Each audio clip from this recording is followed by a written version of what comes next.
Now, a very dramatic picture of this is how we're going to close this message out today. And I'm going to, it's a story that's not mine to tell. Our music director, Roy Swanson, has composed the song that we're going to hear in just a little bit, Let the Lord Shine Through.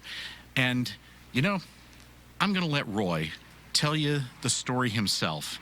So we pre-recorded this so that Roy and the worship team can get in place to share the song with you. Most of you know, before I became the music director at Madeira Silverwood Presbyterian Church, I was an elementary school principal. And about 8 years ago, it was a nice, bright, sunny September day. I was outside greeting the kids as they come in, as I always did, and waving to their parents and so forth. And after you got the kids inside, and they had their breakfast and got them off to class, well, I went down to the office to prepare for the day. I was getting ready to have a really terrific day, and as I walked into the office, the secretary said to me, "Mr. Swanson, there is a police detective here to see you." And the police detective said to me, "Can we go into your office?" I said, "Sure." And so we walked in there, and I was back at the back shelf getting some files ready for the day.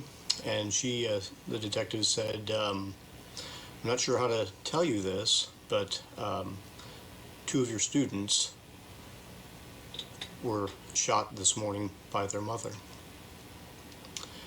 And she then took the gun on herself. She said it was a first grader and a third grader, and the first grader died immediately. The third grader is now on a helicopter heading to Miami Valley Hospital. And about a half hour later, we got word that the third grader had also passed away. That shook me. It shook the entire school. It shook the entire community.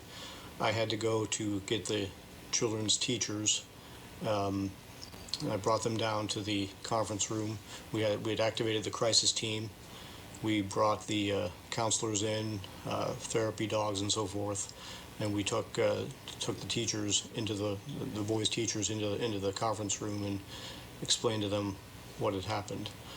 And I assigned tutors to cover their classes for the rest of the day. And then I had the task of going around and telling every student in the school, every class in the school, that 2 of their classmates were no longer with us. And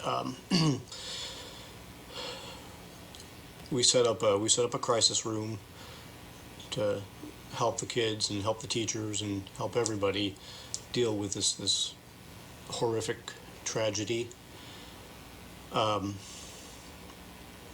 I was getting phone calls from parents. They were saying things like, "Mr. Swanson, I don't know what to do. My child is afraid of me. He's afraid that in the middle of the night I'm going to shoot him. I'm not sleeping." And I said, "Ma'am, I don't know what to tell you. This is just a terrible thing, and frankly, I'm not sleeping either." The school, the whole community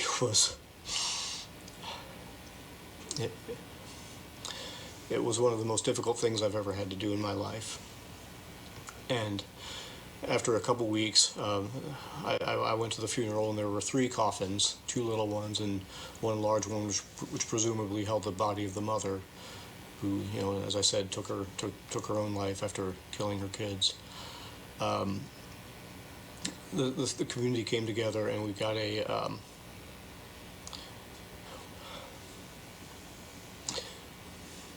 we planted a tree in the yard of the school, and we had a memorial service for the kids. The whole school and community came out for the memorial service, and as the principal of the school, it was my job to give a speech. And the kids at the school, I loved every single one of them, and I tried to tell them that what was happening, what had happened in life is something that sometimes bad things happen, and yet I told the kids, "You are all great kids, and you have a lot of good in you." And the point I was trying to make to the kids and to the whole school, the whole community was let the good outweigh the bad. And God tells us that or Paul tells us that God uses all things, works all things together for good. And I told the kids, just let your good shine through, no matter what. Let the good shine through. And I was still a part-time music director at that time at a church, and I just took that song and kind of changed the words a little bit and said, let the Lord shine through. And 8 years later, I have completed the song, and so we'll be doing that song here shortly at Madeira Silverwood Church. Let the Lord shine through. You see, no matter what happens, wherever you are, wherever you're going, wherever I am, wherever I'm going, the people I meet are going to be knowing that I'm going to let the Lord shine through. So everybody ought to see the Lord every day. Jesus loves us all in such a beautiful way. Giving the world a taste of heaven or two every day, I'm living it. And loving what I do to let the Lord shine through. And that's what I try to convey to the kids that day 8 years ago. And I hope that you will let the Lord shine through in your life always.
Beautiful way.